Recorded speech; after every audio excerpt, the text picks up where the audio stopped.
Well, good morning, everyone. I'm Ruby Nguyen. I am really delighted to be here today. This is one of my favorite days of the year because Michael comes by to visit. So we have not met yet. I am faculty here in the Division of Epidemiology and Community Health. And this year I'm coordinating EpiCH seminars. So I'm glad you're here. I'm glad to be here, and I can't wait to introduce you to the rest of the folks here. So before we begin, we'll start with a land acknowledgement regarding where we sit, either figuratively or literally today. The University of Minnesota School of Public Health is located on traditional, ancestral, and contemporary lands of Indigenous people. The university resides on Dakota lands ceded in the treaties of 1837 and 1851. The Division of Epidemiology and Community Health acknowledges this complex and layered history. This land acknowledgement is one of the ways in which we work to educate the campus and community about this land and our relationships with it, and as well as with each other. The division is committed to ongoing efforts to recognize, support, and advocate for American Indian nations and people. So let me introduce you to the way that we've thought this through today and the structure of our questions and discussions. We will be asking if you have questions, and we welcome those questions. We have, through the years of COVID, we figured that the best way to do this is to parcel out topics. And so the three topics that the students and I have come up with for today's session include the following. First, just an overview of where Michael thinks we are and where we're headed. Secondly, a discussion on vaccines and vaccination programs. And then lastly, preparedness in anticipation of future public health emergencies, including pandemics. So the students will have questions already prepared to ask of Michael. And then when we're done with those, I'll open it up for further discussion with you folks. As you can tell, this is a meeting format, so you'll simply be able to raise your hand. There'll be a queue for me to call on, and you can unmute and ask your question. In addition, you'll be able to add questions to the chat box, which will go to either everyone or just the host here. If you put them in the chat, I will read them for you. So you can see the last topic will be preparedness, and we'll be speaking some about preparedness about COVID, but really when we think about preparedness here today, we'll also be thinking about the tragedies across the world, including the recent earthquake in Syria and Turkey, and the public health crisis that is there now. In fact, there was a public health crisis there well before the earthquake itself, including a cholera outbreak in Syria. So because of the great need for public health to be prepared for the next either a pandemic or otherwise, I want to highlight one project that we have going on here at the School of Public Health. It's called Minnesota Prepared, and it's a collaboration between our school, the Minnesota Department of Health, and other governmental public health agencies across Minnesota. And our mission is to establish, expand, and sustain the state and local public health workforce to support emergency preparedness and response initiatives. So there are many projects within Minnesota Prepared, but I want to highlight one today, and that is our upcoming seminar next week. And the reason I bring it up is because it is an introduction to public health emergency preparedness and response, and it will be delivered by public health professionals who've been doing this for decades from the Minnesota Department of Health, as well as a local county public health practitioner. So if you want to learn more about preparedness, either for yourself in your own career or how best to educate our students about emergency preparedness and other initiatives, please do consider coming next week. Information's here on the slide. So it is my great pleasure to introduce the following three people who will be leading us through the next hour. Isabel Ricke. Isabel Ricke, I have had the pleasure of working with Isabel since she was an undergraduate here. And now she's working with me as she completes her doctoral degree. She's in her first year. She is involved with this Minnesota Prepared project. In fact, as a part of that work, she prepared the Minnesota Prepared. In addition to the Center for Global Health and Social Responsibility, she prepared the case that was used in the recent case competition that focused on avian influenza, a fictitious emergency here in Minnesota. She recently received the Holly Award and will be examining people's intention to receive the COVID-19 booster vaccine and also their intention to receive annual flu vaccines now during the pandemic. She will also be determining motivators to receiving vaccine. Isabel is interested and is clearly on the fast track to a career in emerging infectious disease and vaccine preventable disease research. And I'm also so very happy to introduce Anari Mohammed. Anari is a fourth-year epidemiology doctoral student with us. She is also a senior epidemiologist at the Minnesota Department of Health. Her work focuses on COVID vaccination and health equity. She received a Holly Award as well last year, and she explored COVID vaccine decision-making among Black women in the Twin Cities. She's also been involved in the Seward Vaccine Equity Project to increase access to COVID vaccination among East African residents. And we saved the best to last. She's been recently named one of the students who rocked public health by the Journal of Public Health Management and Practice. So we are so incredibly fortunate to have these two students with us today. And last but definitely not least, a man who I've known for decades, who honestly has been such a huge support of my career. I literally don't think I would be here without Michael's support. So Michael Osterholm. Dr. Osterholm is a Regents Professor, a McKnight Presidential Endowed Chair in Public Health, as well as the Director of the Center for Infectious Disease Research and Policy, or CIDRAP as it's known. Michael has been with the Department of Health or the University of Minnesota for nearly 50 years. For 25 of those years, he served both institutions at the same time. So again, I welcome you, the audience, as well as the three of them here. So Isabel, take it away. Thank you, Dr. Nguyen, and thank you, Dr. Osterholm, for the opportunity to have this discussion today. To start, could you please, in a paragraph or less, give a rundown of the current state of the pandemic? Well, thank you very much, first of all, for having me again. I appreciate the opportunity to be with you. I would start out my remarks with just a couple of disclosures, you might say, that as an old man, I've clearly become more and more aware of the fact that the older I get, the more vulnerable I am to learning. So I look forward to the exchange here today on this webinar in terms of a back and forth and learning. The second thing is that every morning I get up, the first thing I try to do is scratch off the 5 inches of mud that's been caked on my crystal ball overnight. And recently I've seen more concrete on that crystal ball than I have mud, which makes it very difficult. So anything I tell you or share with you is always open to revision based on new information. This pandemic virus has continued to throw 210-mile-an-hour curveballs at us throughout the entire pandemic.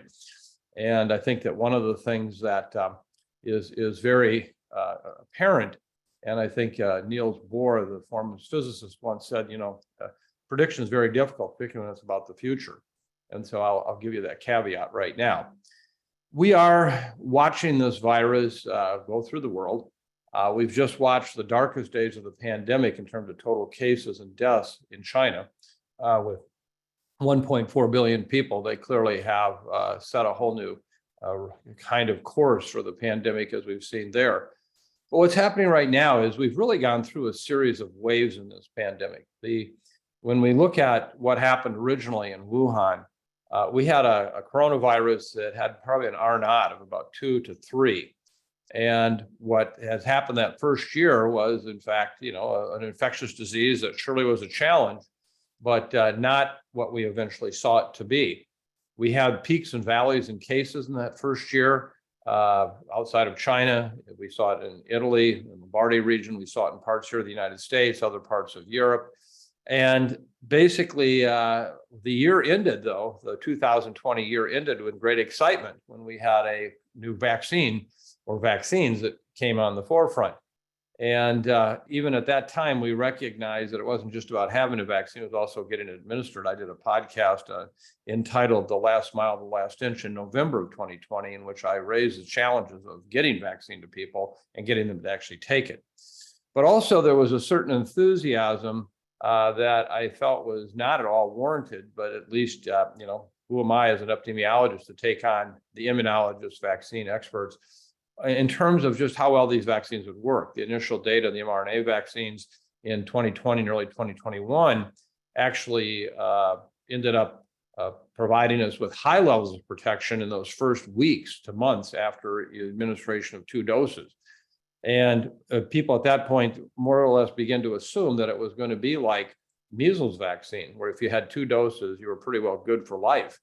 And however, by the late spring, early summer of 2021, we saw some real concerning information, particularly in Provincetown on the Cape in Massachusetts over the 4th of July, where many, many people who had been vaccinated got infected, and some of them were quite ill. And that was, of course, the time CDC made its famous statement that caused a lot of confusion about wear your mask again. Okay. And so it was at that time, though, we really understood that this virus was changing in such a way that, in fact, we didn't know what it was going to do. And I have to say, in that first year of the pandemic, we had, the viral geneticists telling us that these variants that were emerging were more like rings on a tree. They just aged the virus. They weren't really associated with functionality as much. But by the end of 2020, we saw, in fact, clear evidence with the emergence of alpha, beta, and gamma that no, in fact, these variants had a lot to do with how infectious the virus was. Could it evade immune protection, and it could have caused more serious illness? One of the more, reactive responses I had to any comments I've ever made was in January of 2021 when I was on Meet the Press, and I said I thought that the darkest days of the pandemic were still ahead of us. And many of my colleagues and people like Nate Silver and others all just chewed me up in a grinder and spit me out, because here we now had cases coming down, we had a new vaccine, but I could see what these variants were about to do. And knowing what the vaccine could or couldn't do, I said that. Well, since that time, the majority of deaths in this country have occurred since that moment when I said that. And I think that we weren't prepared for that, to understand that the changes were going to occur.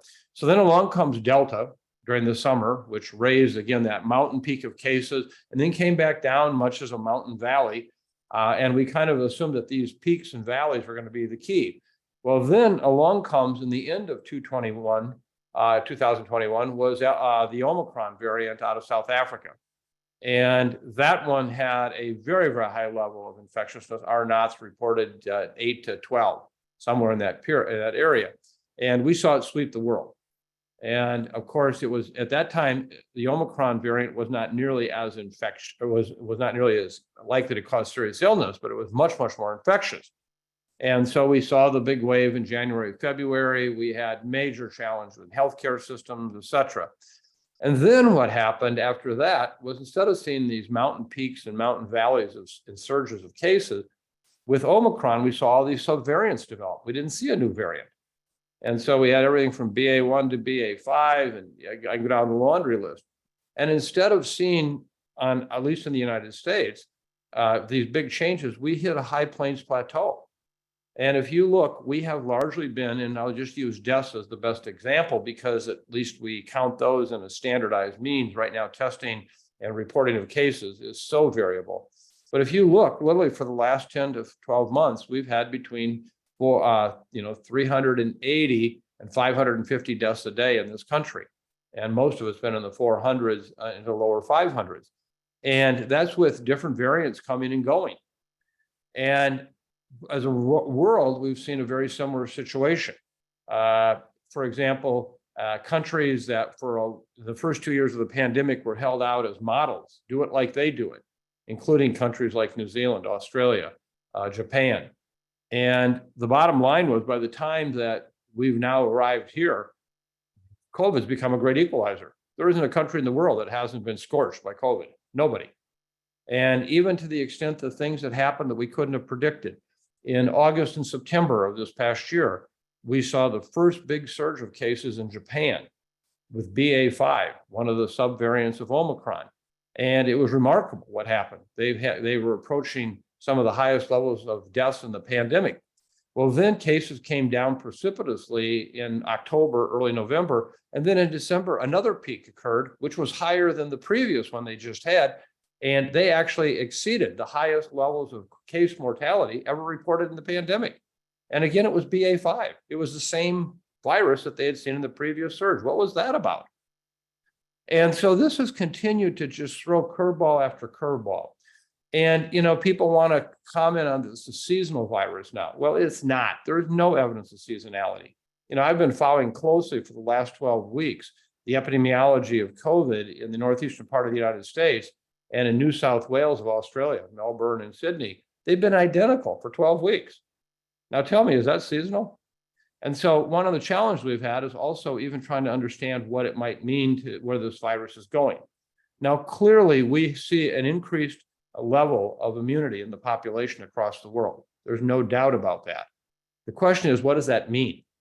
We're now seeing that with our vaccines, we may get 4 to 6 months of fairly good protection from neutralizing antibody, but that wanes, much like we see with influenza vaccines. We don't yet understand how important T cell immunity is, and it could be very important, meaning that even if you don't have neutralizing antibody, you still may get infected, but it's likely that with T cell immunity, you will avoid severe illness, hospitalizations, and deaths. We saw what happened in December and January, and I mentioned earlier about China. A year ago, I wrote a piece in the New York Times, an op-ed, saying that zero COVID policy was doomed to fail in China. And it was based on, again, the changing epidemiology of the pandemic. When we saw Alpha and Delta in China, it was clearly a situation where it was like a bad forest fire, a severe forest fire. Tough, but you could put it out. And they did that with their draconian lockdown approaches. But when Omicron showed up, it was like trying to stop the wind. You couldn't. It was that infectious. And so that at that point, it was clear to us that, eventually zero COVID would not work and that they needed to do everything they could to get the entire population vaccinated with better vaccines. The Chinese vaccines have already been shown to be inferior to what we've seen here in the Western world with our mRNA vaccines. Well, they did very little over the course of a year. In the last 6 months before they finally pulled the bloody bandage of zero COVID policy off the population, they basically had only vaccinated 0.5% or 1% in the previous 6 months. So people who did get vaccinated in China were actually vaccinated at least a year ago. In addition, there were over 8 million Chinese 80 years of age and older, which we know is a critical risk factor, who had no vaccine at all. And, this is a country that were mandating lockdowns. How did they could not mandate vaccination? I don't know. So when China unfolded, it was interesting because they've been the standard variants we've seen. There's no new variants coming out of China as of right now. We haven't seen any. But we estimate now that there may be anywhere from 27 to 36,000 deaths a day. It has been devastating. The crematoriums, et cetera, have been held up. So this all leads me to answer what's going to happen next. That's what you want to know. Okay. We don't know. I think ongoing population immunity is going to be important, but how that interacts with the vaccine and what we do. We know right now that 97% of the deaths in the United States are in people 50 years of age and older. We know that right now you have a 14 times lower risk of becoming a fatal case if you have a booster dose versus those not vaccinated, 5 times lower risk if in fact you have any vaccine at all. So that's going to play out. I think we're done vaccinating the population. I don't think, right now only 40% of those 65 years of age and older who could get a booster dose have. And so I think in our country, I don't know what's going to happen. We could see more waves. I don't think there'll ever be as big as surges as possible. But as I just gave you the example in Japan, it's going to be huge. So that's the background. From there we can go. Thank you, Michael. So Inari has a question with regards to U.S. policy. Inari. So the question is, what are the benefits and repercussions of the Biden administration ending the COVID-19 public health emergency in May? Yeah, there's a lot of confusion, first of all, about what's happening and how it's happened. And let me just say that there are actually 5 different categories of governmental declarations that have been in play, not just the public health emergency. You've got the public health emergency itself. You actually have the national emergency, which is different from the public health emergency. You have the PrEP Act activity. You have FDA emergency powers that have been put in place, and you have the Stafford Act, which involves FEMA and how you get reimbursed for money. So all of these are in play right now. Let me suffice it to say that as far as what is really of concern to me and what people have hit on is people coming off the Medicaid rolls, because this was actually part of the emergency powers. And this is important because anywhere from 5.3 to 14.2 million people right now should have rolled off, but because of lack of eligibility anymore, but we stopped checking that, which was routinely done when the emergency was declared. Now people say, well, look, that's going to happen. Well, actually, most people don't realize that there was actually comprehensive legislation that was passed earlier in March, April, that already took them off the rolls. So the emergency declaration isn't going to have any impact anymore. They were already taken off by legislation. They're just now going to start checking. The question becomes, can you get vaccine? The vaccine is not a public health emergency issue. It's a funding issue. It is Congress's lack of response to a funding request to get more vaccine. And so while we have a stockpile now that will last us for some time, it's not about the emergency. It's about, will Congress appropriate any money? We actually have a test available yet through the USPS program. That won't change with the removing the emergency, but they're limited. And right now, companies are not going to make a lot of these tests and stockpile them because they don't want to have to throw them out like they did 2 years ago because they outdate. And so that's not really clearly related to the Public Health Act. That is, who's going to buy and pay for them? And again, Congress hasn't allocated resources. The one area we're actually pretty good in right now is Paxlovid. We actually have a big supply of it, and that should last us for some time, even without any additional funding or public health programs. So there's other programs, though, however, through CDC and the states, such as some of the surveillance issues that are going to be challenged in terms of lack of appropriation, et cetera. But so it's not an easy answer to say. The people have distilled this down to the public health emergency is going to go off in May, and this will all happen. And it's just not true. There are challenges, but like I even mentioned the Medicaid, I've actually had several reporters ask me in the last day, what's going to happen to the Medicaid recipients? Then I have to tell them, well, they've already taken off in legislation that already has been passed. It is not tied to the public health emergency. And so I think that is a huge challenge. What I'm really concerned about also, though, is that we are not prepared for the big one. This is not the big one. The big one that I have concerns about, and I wrote about in my 2017 book, is a coronavirus that is as infectious as SARS-CoV-2, but has basically the virulence of SARS or MERS. This virus is killing less than 1% of the population, particularly among older, even then. But in fact, if you looked at SARS and MERS, we were talking about 15 to 35% case fatality rates and across many age groups. So that's the big one. On the other hand, look at influenza. Don't forget that 1918, they're the best data, and we've gone back and really looked at this very, very closely. We did lose 100 million people in 1918, 1919, at a time when our US population was 1/4 of what it is now. And, we're not prepared. So that's what I worry about, is the big one. And none of this legislation is going to make any difference about that. So Michael, let's move on to some audience questions. Mike Sure. Hayes wants us to revisit your comments about China. So there are a lot of mitigating factors in China with regards to the vaccination programs. Mike is asking, do you think, or have you been watching the current migratory crisis that's overwhelming China? And do you think that is affecting not only the healthcare infrastructure as it relates to COVID, but COVID rates? Yeah, well, there are many factors operating at the same time in China.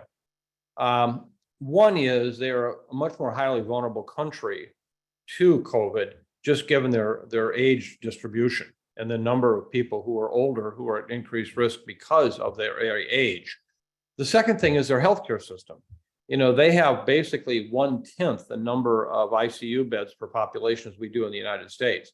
A lot of their care is not geared to more intensive care medicine, which for a lot of these individuals, that's what was needed with COVID. They have very poor distribution of drugs. They do have more distribution of vaccines, but it's their vaccines, which have been live or have been killed vaccine antigens, which have not nearly been as effective as the other vaccines. So, and then on top of it, I think that to me, it was as irresponsible as any governance could be not to have done more over the last year before they dealt with zero COVID.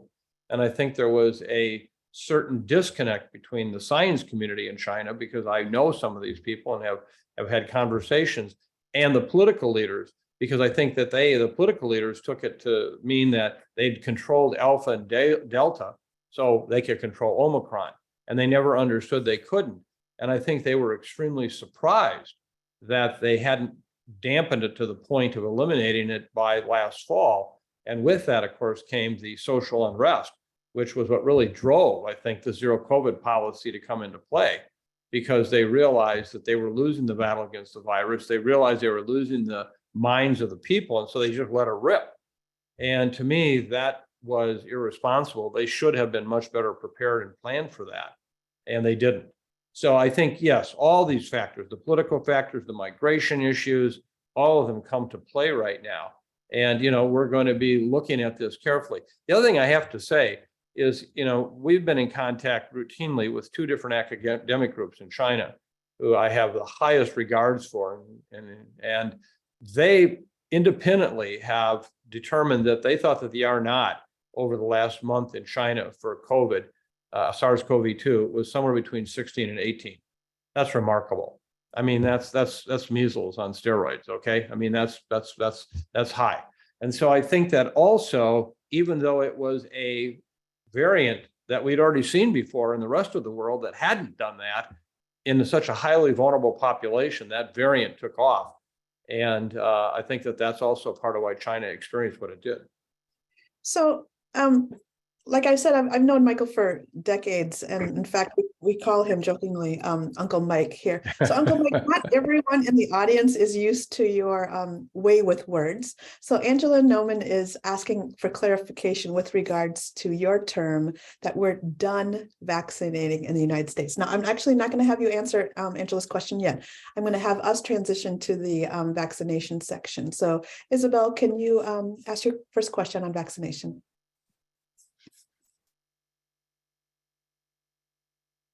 Was it Isabel or Inari? I think the next question is, the FDA is discussing transitioning to a once yearly COVID vaccine in the fall, similar to the flu. What are the benefits or disadvantages you see for making this change? Yeah. Well, first of all, let me be really clear on when I say we're done. When we only have 40% of the population that is at highest risk for serious illness, hospitalizations, and deaths, and they have been previously vaccinated. Okay, a number of these people were vaccinated with the 2-dose original series. The fact that they won't or don't get the booster dose with as much information as we have about it, that's what I mean by done. It doesn't mean that we're not going to stop vaccinating. It doesn't mean we're going to continue to try to get people vaccinated, but the return on investment, you might say, for vaccine promotion, I think is going to be less and less. People are just done with the pandemic. They're done. And, to me, I'm dealing here with a very informed, learned group of epidemiologists, many who specialize in areas outside of infectious disease, including cancer. But, when I look at cancer deaths in this country, and I try to just understand how can we just accept 450 deaths a day, and, the leading cause of cancer deaths, as you well know, is lung disease every day in this country, about 350 deaths, sometimes a little higher. Now, we would never for a moment accept that with lung cancer. That's unacceptable. We have to keep working to do everything we can to minimize that. And now we're almost to the point of saying, well, 450 deaths a day for COVID is okay. Do you realize that that same number of deaths that we're seeing every day right now is exactly the same number when Alpha first took off back in 2021, and we thought the house was on fire? It's a whole shifting baseline idea. Meaning that, we're not having 3,500 deaths a day, so 450 ain't all that bad. Well, that's what I'm talking about with vaccination. People are not getting vaccinated, even with that threat or that risk pressure. And that's the challenge. Now, in terms of the FDA issue, the very thoughtful question you asked, Inari, is the fact that we all know we have to do something to come up with a long-term vaccine strategy.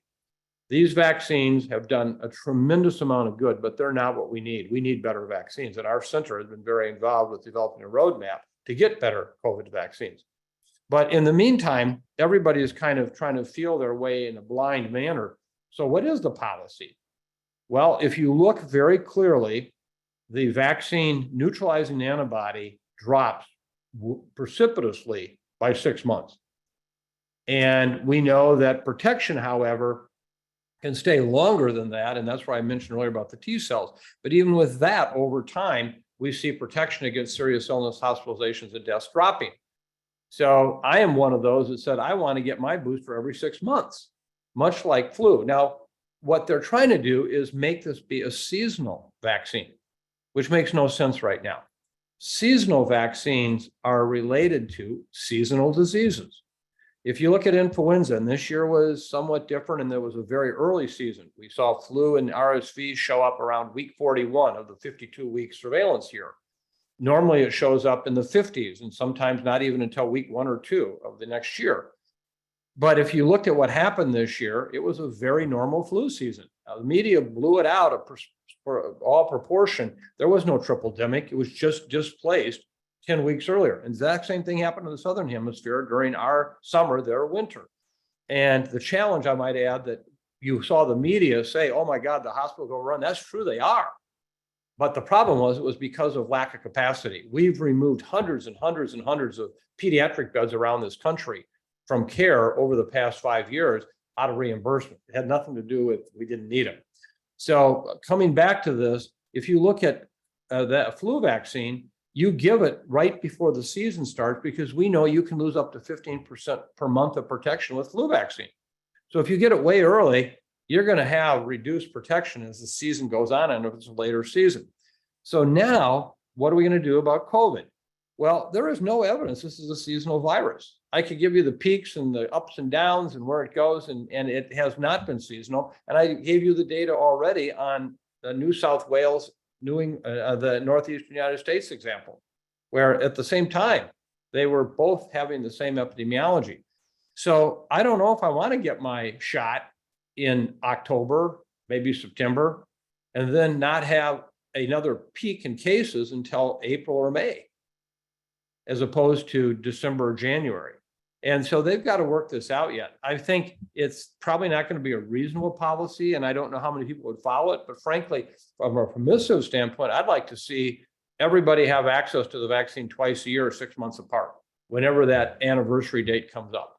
Now, I don't think that'll happen. I don't think that once a year as a seasonal vaccine, this is going to be that effective. I think it will surely have some effect. So we're still really trying to work this through. And you're going to see a lot more discussion of this at ACIP and VRPEC, the group of the FDA, will continue to discuss this. But, you know, this is one of those ones where we just don't have enough information to know. So you've touched a little bit on our next question, but booster vaccine uptake is dwindling. Yep. What do you think is affecting this, and how can we encourage uptake in order to achieve equitable coverage? Well, you know, this is the trillion-dollar question. I wish I had an answer. And it goes back to that podcast that I talked about that I did in November of 2020, the last mile, the last inch. There has been a lot done to try to get vaccines to the entire population, not just to the United States, but of the world. And surely they've been met with challenges, and some efforts have been much better than others. I'm excited about the fact that this Monday in my class, I have a professor coming from the University of Maryland who heads up the Black Barber program, which has been just a wonderful program. They also include Black beauticians, where there's been this unique outreach in the Black community among barbers and beauticians to actually educate the barbers and beauticians, who then in turn help educate their clients. And we've given more vaccine than you can ever imagine in Black barbershops. You know, and if you don't understand that culture, it's a very rich and very important culture. So Stephen Thomas, who will be on the class on Monday, heads up this program. And that has continued to be successful. But again, the funding is going away to help support some of that. So we do definitely need clearly much more outreach there. But the bottom line is the fatigue is there across the board for getting these vaccines. You know, I know far too many people right now who are people getting vaccinated with, 2 and 3 doses said, I'm just done with it. I'm done. Okay. I didn't die yet, so I'm not going to die. Okay. I'm not going to be seriously ill. And that's hard when the risk perception is it's not necessary. And so I think we have a lot of work to do here. And this is where, as you well know, and I think that, Epi has been one of the global leaders. And I see Henry Belfour on here. Henry has been one of the people who, from the very beginning, looking at diet and how do you promote health promotion behavior? How do you change behavior? And I think that we're trying to understand that right now. How do we get people to take these vaccines that still, and I'm not saying everyone, as I already said, 97% of the deaths are people over age 50. I'd target that, not trying to diminish the importance of deaths younger than 57 or 50 years of age, but target that group. And I think we have a lot of work to do, and we have a lot to learn about, from a behavior standpoint, how that will work.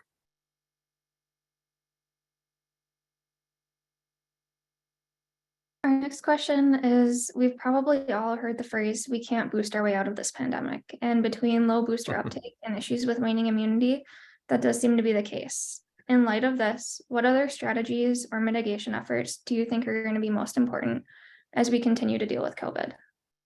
Well, thank you, Isabel. And I think that, we've covered a lot of that already, in the sense of saying that, we're trying to understand what motivates people to or not to get a booster dose, knowing the data we have. I already shared with you, that basically, you have substantial protection against serious illness, hospitalization, deaths with the booster dose at whatever age you are, but particularly for those older. And yet we're not able to communicate that in a way that motivates people to want to get in and get that dose. We don't have evidence at this time that it's a function of just availability or access, because we have seen a number of efforts in that regard just basically not get used, even though it was available. And it's not across any one risk group. It's been very interesting if you look at the deaths, and we've looked very carefully at these.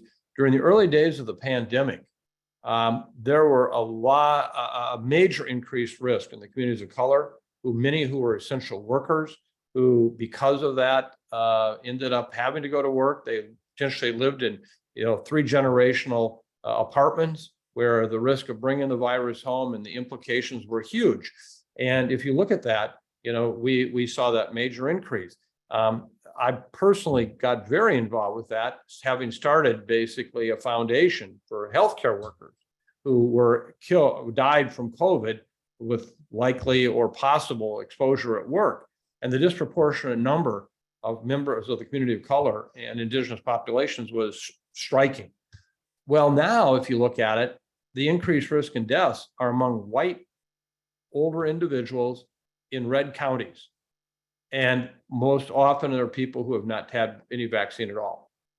And so how do you deal with that? I mean, what's the approach that we can take? And this has become such a politicized issue. It's just been very, very hard. And I worry a lot about this issue, about spilling over today into the disinformation world of all the vaccines. Look, we're seeing globally, but even in the United States particularly, a reduction in kids taking vaccines for school. And where many states have, an opt-out possibility for a conscientious objective religion, et cetera, we're seeing fewer and fewer kids vaccinated with childhood vaccines. Really, I think is a spillover, a tale of what's happening with COVID.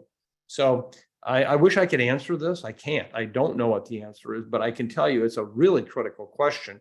And it's one we've got to put much more resources. And this is where behavioral sciences and information science becomes so important to understand. Don't just say you got a vaccine. As we all know, vaccines are useless if they don't turn into vaccinations.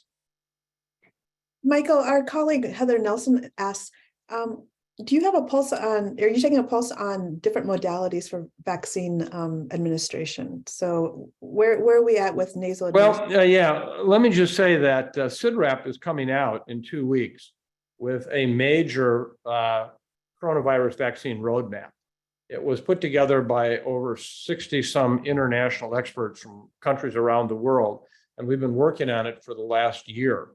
And it's like our influenza roadmap, where it's a very, very detailed document that goes through all aspects of what it's going to take to get new and better vaccines. And each and every one is, or each one of these categories, immunology, et cetera, are all detailed out. We've done that with influenza, and that was something we've had up now for several years, and we actually are responsible for tracking that progress. So we are funded to do that, and the entire world, WHO, NIH, everybody uses our tracking site to know what is being funded, where it's at, what the results are, how to keep track of it. So at this point, I can just say there's not any easy answers for COVID. One of the ones that I I could say I was hopeful about, but I have some real world experience to say maybe not so. And that is people are all talking about nasal vaccines. And I had a real learning experience back in 2012. See, I tell you, the older you get, the more you learn. Is we did a major meta-analysis paper on influenza vaccines. And at the time, the prevailing sentiment was that the vaccines protected 70 to 90% of the time. And when we actually did that, we found that the average protection was about 50%. In many years, it was well below that. And but one of the things we noted was the live attenuated vaccines were incredible. We had 70, 80, 90% protection with them. And so everybody said, all right, we got to go to live attenuated. Well, we did studies more on live attenuated, and they were horrible. They were failures. Well, what happened is that in our studies, we weren't smart enough, and we should have been, to recognize that all those studies were done in kids initially. And kids were not yet primed. They hadn't yet seen the influenza virus or vaccine. But once they were primed as adults, basically there was a failure to take in the nose because there was enough protection in the nose to reduce the live attenuated virus doing what it was supposed to do. And so now today, of course, live attenuated viruses are not recommended for adults. And if you look at this relative to COVID, I think we're going to see the same experience. There's been a lot of excitement about live attenuated vaccines, but almost all the data we've seen so far has been in unprimed animals or unprimed people. And I just want to say, I hope it would work, but hope's not a strategy. And I think we have to reflect back on what we learned from flu. So that would be an exciting development if we could come up with new live attenuated vaccines that would give us better protection, but we don't have that yet. My big fear right now is that everybody is going to want to get this pandemic behind us. Let's forget about it. It was like a bad dream. We're never going to bring it up again. It's that thing that happens in the family where you never talk about it at the kitchen table ever again. I'm worried that that's going to mean we're going to have challenges getting vaccine research funded. And we will be left with these vaccines, which again have played an important role, but they're not the best vaccines that we need. Michael, we spent most of the time here talking about adults. Annie Lemieux comments that for the most part, mortality has spared kids. So moving forward, putting your prediction hat on, what are the best ways, or how do you think that the pediatric population will be affected in the future? Well, that's a great question, but let me add a caveat. It's only part of the story. If you look at what happened with each of the different variants, and this is what, again, we failed to recognize. In that first year of the pandemic with the variants we saw, kids were relatively spared, not just in terms of, severe illness, but even infections. People also made the assumption this was it. Well, Minnesota and Michigan kind of turned that on its head in January and February of 2021 when Alpha arrived. For some reason, we cannot explain why. None of us understand it. Alpha really hit Minnesota and Michigan hard, but it spared most of the rest of the country. But what we saw was major transmission in kids, and not necessarily the number of deaths, but we saw lots of sick kids. Then along comes Delta, which only amplified on that countrywide, but still a lot of infections, not necessarily the same level of severe illness. And then Omicron showed up. And during the Omicron wave, we had over 700 kids die from COVID in this country. That's not an insignificant number when you look at age-related mortality with kids. And yet we were applying data from the first year of the pandemic to characterize what was happening right now. And that was a real challenge to say, I mean, how many times do you deal with an infectious disease where in 3 years you go from almost no big risk at all, even though it's everywhere, to, yeah, it's everywhere. And by God, now it's not a good thing. And so part of the challenge we had was trying to just adjust to that new normal. Well, now that we've watched COVID continue to unfold with the level of this high plains plateau activity with the subvariants, kids now again seem to be pretty spared from severe illness. As I mentioned, only 3% of the deaths in the country are under age 50, and kids, much lower.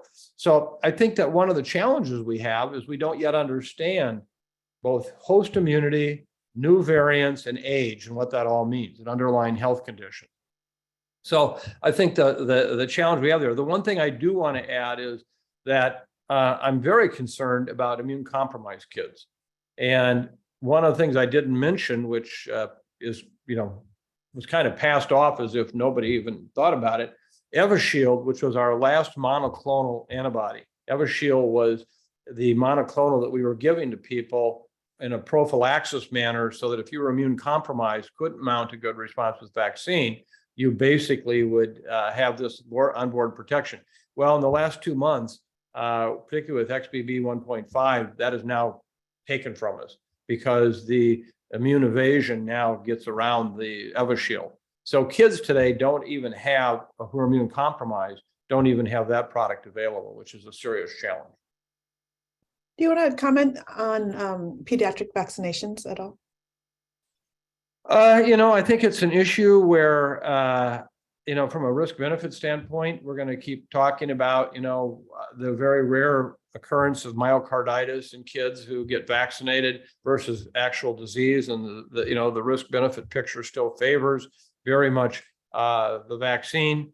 I think that at this point, the big challenge we have with kids is the fact that we do have a reduced occurrence of severe illness, hospitalizations, and deaths. And so the perception is it's not a big issue. From a public health standpoint, would I want to not get kids vaccinated? No, of course I would. But when you got 97% of your deaths, which we know the vaccine can have a big impact on, then I think you have to look carefully at where do we, put our efforts. As Willie Sutton once said, why do you rob banks? Because that's where the money is. I think if you want to minimize the overall impact, you're going to do a lot with vaccines. You're going to do a lot with Paxlovid. Paxlovid has come up over and over again, showing its high level of benefit in reducing serious illness, hospitalizations, and deaths. The challenge we have is that some people cannot take Paxlovid because of other medications that they're required to be on. But generally speaking, that to me, both of those are two areas that we really need to push. So kids are not at this point, what I say, the highest risk area in terms of trying to convince a skeptical parent that they should get vaccinated. So Michael, we're going to transition into our last question and it focuses on preparedness. But as you answer, I'm hoping that you'll be able to also answer our colleague David Jacobs as well, which is, in answering, and Isabel's about to ask her question, but in answering, what have we learned about the intersection between policy and public health through this pandemic? And so as we prepare for the future or try to prepare us for the future, how can we improve on that intersection? So Isabel, go ahead. Dr. Osterholm, thank you again so much. It's been a pleasure to have this conversation today. Thank you. What have been your major lessons learned during this pandemic, and how do we in public health be better prepared for future pandemics? Well, there's clearly one lesson that I think about every day, if not many times a day. I think about it right now at this moment. We have not had nearly enough humility as scientists. We have been far too certain about things that we shouldn't have been. Doesn't mean you're wishy-washy, but you've got to tell people what you know and what you don't know, and what you know, how do you know it, and what you don't know, what you're going to do to try to find out. And I think I've seen far too much of that need to always be right or be authoritative. And when you have a virus that keeps throwing 210-mile-an-hour curveballs at you, you just got to acknowledge that. And so I think that's number one. That is humility, and we have to acknowledge what we know and don't know. And I try to practice that in every way possible. The second thing is, I've been involved with a lot of outbreak investigations, a lot of issues over the course of my 48 years in public health. I was very involved with the earliest days of HIV/AIDS when it was a real challenge, ACT UP and so forth, who ultimately made us better at public health because of their actions, but it was tense and terse. Minnesota was the first government body in the world to make HIV reportable. And you can't know the response to that at first. Nothing in my career had prepared me for the venom and the scary kinds of issues that I've seen. When I got my first death threat, I'm like, what? And as I got more and more of those, you just begin to realize is, and I've worked closely with law enforcement on these about safety and what this means. And it didn't really hit me until one day I got a threat in which they weren't talking about me, they're talking about my family. They had very detailed information about my family, where they lived, what they did for work, et cetera. I just wanted to remind me of that. That stopped you in your tracks. And so I think that I don't want to leave that with any of you here to say, don't go into public health. We need you. Please go into public health. But it's a new world reality, and we have to understand that. And so anything we're going to do for preparedness for the future has to keep that in mind. Finally, this is the challenge, and why I'm so glad that the University of Minnesota is doing what it's doing, because I will tell you right now, we are less prepared to deal with a pandemic in the future than we were before this one, because we have lost trust in public health. CDC has gone from one of the most trusted government agencies to one of the least trusted government agencies. We have watched the issue of what I would call the poisoning of public health activities by certain people and organizations and groups out there. We have a lot to learn. We failed miserably with respiratory protection. It took us 2 years to get the WHO and CDC to understand airborne transmission and aerosols and what that means for actual protection. We have a media that people were thrown into this with no experience in public health, no experience in infectious diseases. And suddenly one day they're deciding the storyline because they have to do that. And they have editors and reporters who just didn't understand the issues at all. And that was resulting in a lot of misinformation to the public. We haven't done anything to help educate the media or how they are more accountable. We haven't done a thing with healthcare. We've only made it worse. When you got a state like Minnesota, where up to 35% of the beds right now are occupied by people who should be in long-term care or step down, but they don't have access to that, which is a huge crisis, that occupies a lot of your important beds. If you have your emergency rooms right now in our state and everywhere else have actually become holding locations for mentally challenged young adults and adolescents. Go look at our own institution. People are sometimes weeks in an emergency room before they get a bed. We haven't done anything to help deal with our healthcare system and the fragile nature of it. And so I could go through these issues like this and talk about it. And I happen to think a lot about it right now because I'm actually writing a new book, follow-up to my 2017 book, on what have we learned from this? What must we learn, and what can we do to be better prepared in the future? And so I think that we need to push this. Please do not let this go. Please, as public health professionals, keep pushing the envelope on this one, because we are going to have more pandemics, and they're going to be a lot worse. And that's what we have to keep emphasizing. Nobody wants to hear that. And you'll not be popular. You won't get invited to a lot of dinner parties. You won't even have necessarily all the same friends you might have had at one time, okay? But that's, I think, the message I'd leave you. So we have a lot of work to do in public health preparedness. And I'm just so glad you're all doing it. Thank you, Mike. So Ron Smith has a question. We've been speaking about preparedness. How can we prepare for the sequelae of long COVID? So long COVID, and then how we best prepare for it. Well, it's a very important point, and I was a major piece of my podcast this week was on long COVID and new information that we have and what's happening with it. And it is not insignificant. It's very significant, depending on which studies you look at. 15 to 30% of those who had gotten COVID have gone on and developed these long COVID-like symptoms. And they're very different. They vary substantially by individuals. It doesn't mean that they're not all due to COVID-related infections, but a lot of it probably is related to actually a host immune response and an inappropriate response to that. And so I would say one is we do have to recognize it is a major drag on our economy, if not the very least, for what it means to the individuals. Two is we have much more work that needs to be done. And I think long COVID has the potential to be much like HIV was back in the 1980s. HIV had a major impact on the study of immunology. And there were so many wonderfully positive things that came out of the study of HIV that had implications for all kinds of health conditions other than HIV. And I think that the long-term aspects of long COVID are very similar immunologically. And if we take those on, both in terms of understanding mechanisms, understanding treatment, we can actually help with a lot of other similar immune-mediated diseases. And so I hope that's the case. But we've got a long ways to go. And Ron's question is a really important one that we got to keep front and center. And again, we can't let that go away. Even if the main thrust of COVID deaths every day is there and people not taking it seriously, we can't let them forget about what has happened with long COVID. I have another question as it relates to H5N1. So we're a little bit off COVID here. Do you want to add anything about Yeah, you know, I think a lot of the coverage that's occurred over the last couple of weeks has been hype. And I say that not because I don't think H5N1 is important. I think it's very important. I've been dealing with it since 1997. You know, I've been on the ground in Indonesia, Thailand, and Vietnam working on those.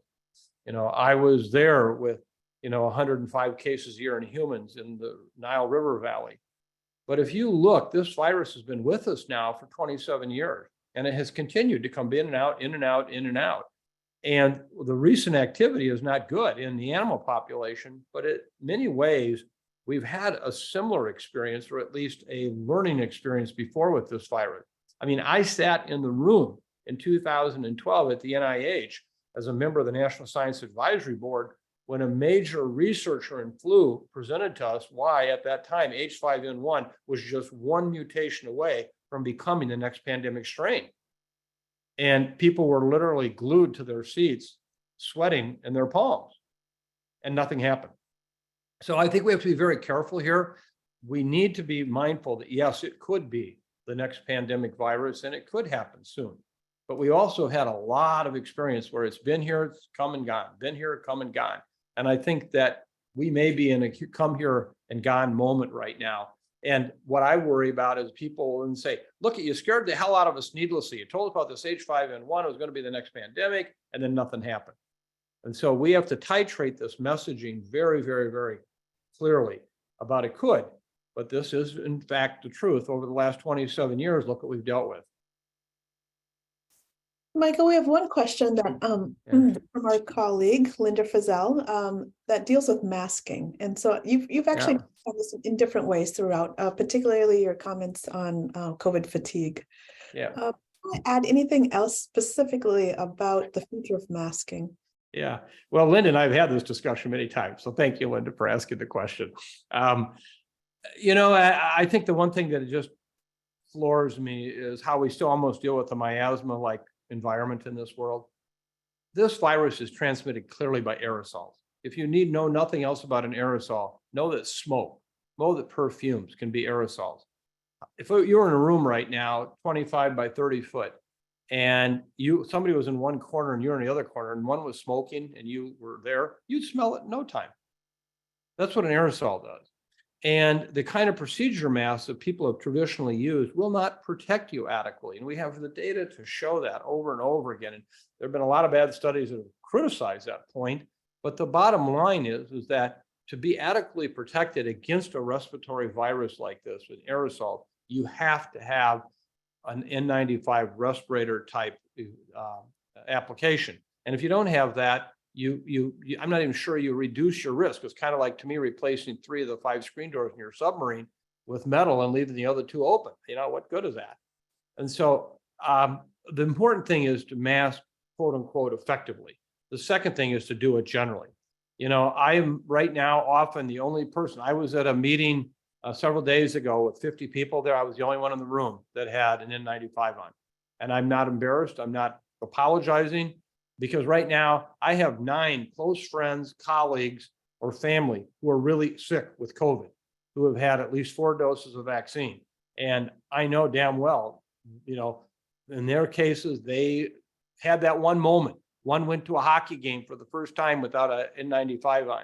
2 days later, they're in bed and they've been in bed for 9 days. So I'm not apologizing. I will continue to wear my N95. I'm an old man. Well, Uncle Mike, Thank we're you. so glad that you're so active with us. I want to thank you as well as Isabel and Inari for this wonderful hour, and of course, the Zoom audience. Please come back for any. Thank you. Thank you very much. I appreciate the chance. Thank you so much. Bye-bye. Bye-bye.